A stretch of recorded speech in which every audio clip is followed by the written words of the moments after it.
y'all doing out there in Thomas Swan Universe? This is CPL Half-Sack. I am leader of the Robot Army and defender of Thomas Swan Universe. Now, you might notice no one else is here with me because they didn't introduce themselves. See, it is apparently holiday season in Foose. He's too busy. Can't come here and help me do any filming. And we just gotta keep rolling with this YouTube channel. As you can tell from hat, it's also hunting season and the wrestling season. So, I'm gonna go ahead and open this here pro wrestling crate box. First, I'm gonna drop this here film. See, Foose ain't edited it, so I gotta edit it. And tomorrow is all out AEW all out full gear. So I just want to recap some of these matches here. So you got Jon Moxley versus MJF.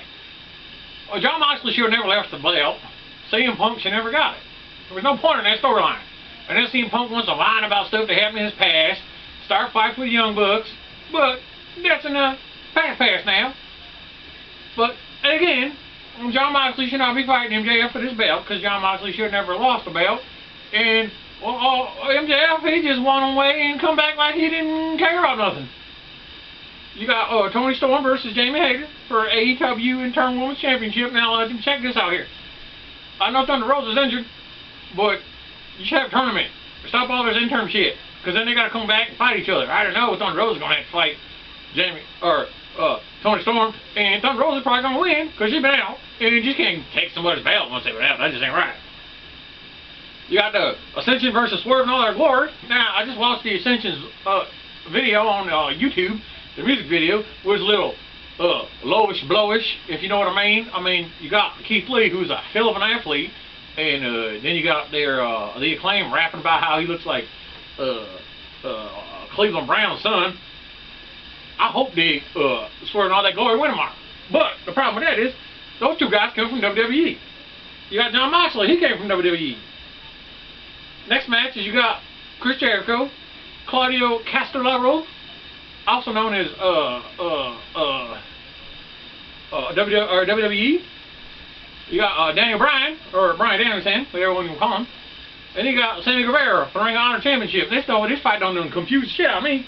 Because you got two guys from Jericho's crew, and then you got two guys from the Leather Vest crew. And Jericho's going to win.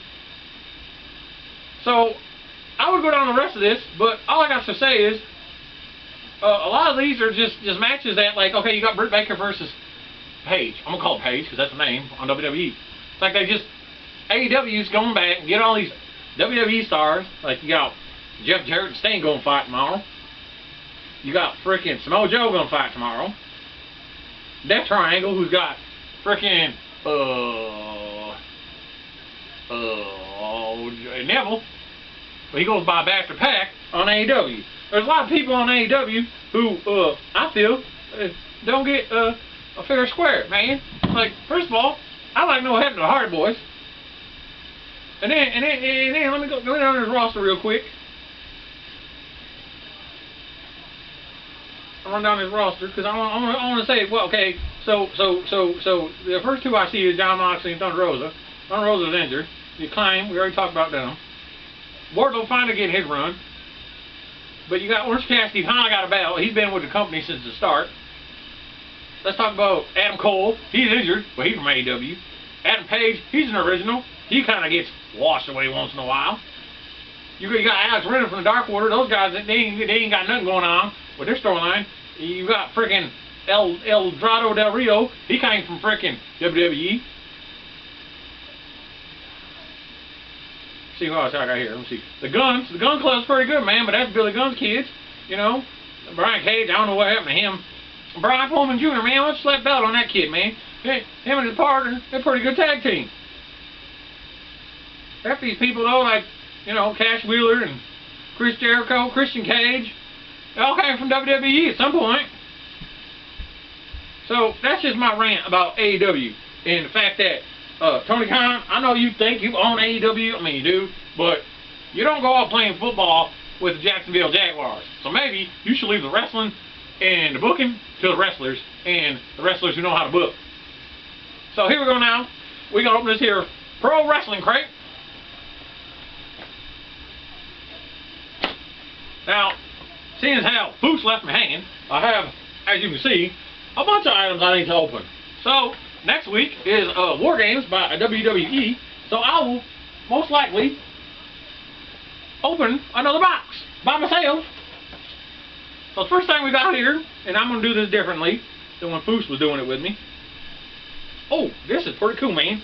This is a Randy Savage Brawler Ball. Macho Man, look at that. Poor Macho Man, he died from a heart attack, man. I'm sad. Oh, the other side of this card contains this month. Okay, there we go. Ooh, ooh, ooh. Well, there's a lot of good stuff in here. Okay, so that's the Randy Savage.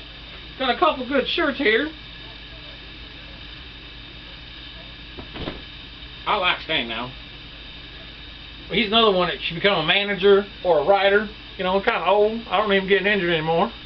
That's a nice t-shirt, I'm going to say. Sting and RoboCop.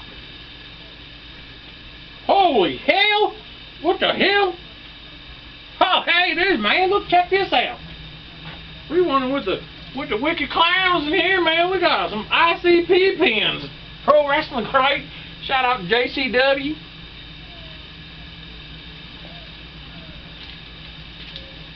That's pretty good shit there. Next one here we got is another t-shirt. This is a Mankind t-shirt. Shout out to Mick Foley. He looks like Texas Chainsaw Massacre in his shirt. Now me and Tyler will be at Motor City Legacies in April, and some of this stuff I have on sale because I don't like to keep all of it. Ain't that a nifty shirt?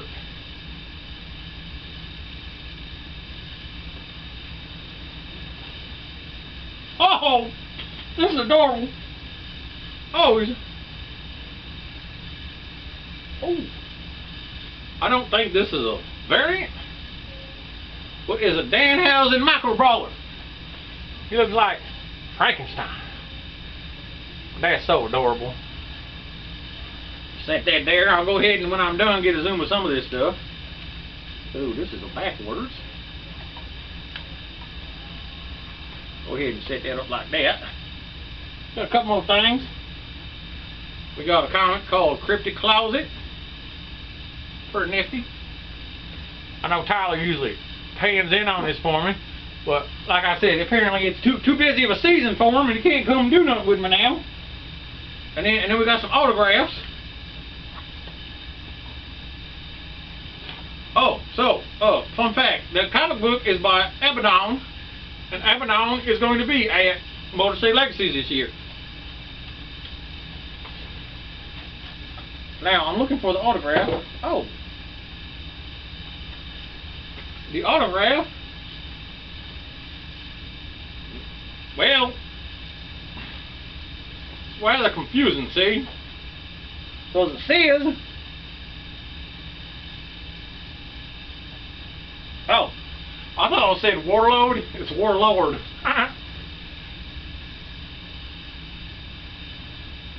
So I know somebody special. Her initials are A. C. AC. I don't give away her government name, but she collects these here autographs. So I'll run by there and see if she wants to procure those and such. I'm just gonna take this here camera for a minute. Zoom in on these smaller items. Because I don't have a cameraman, and we're going to get on down the road now. So, here we go.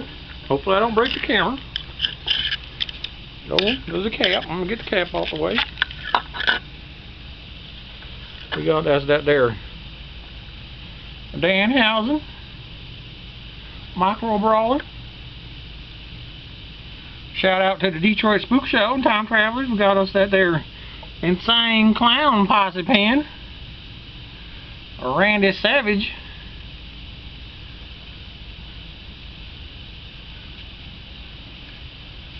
And then they always give you this here card. See? Tells you what's on it. Usually, like I said, I have a Foose here to help me. But he's too good to be with me now. So, here's what we're going to do. We're going to do like that. And see if we can get this here looking a little bit. Got you a Stang t-shirt. See if I do that, maybe that'll work. Oh, I wonder. Let me zoom out. There we go. Frankenhausen, I like that. So we're going on almost 20 minutes here, and I know usually Foose wraps them up pretty quick, but when you're a one-man show, you go longer. So again, this has been Half-Sack and Friends. I'm leader of Robot Army and the defender of Thomas Long Universe. Here to my right are me and my friends, and I will be back shortly in a week with another video. Until next time, I'm always forward.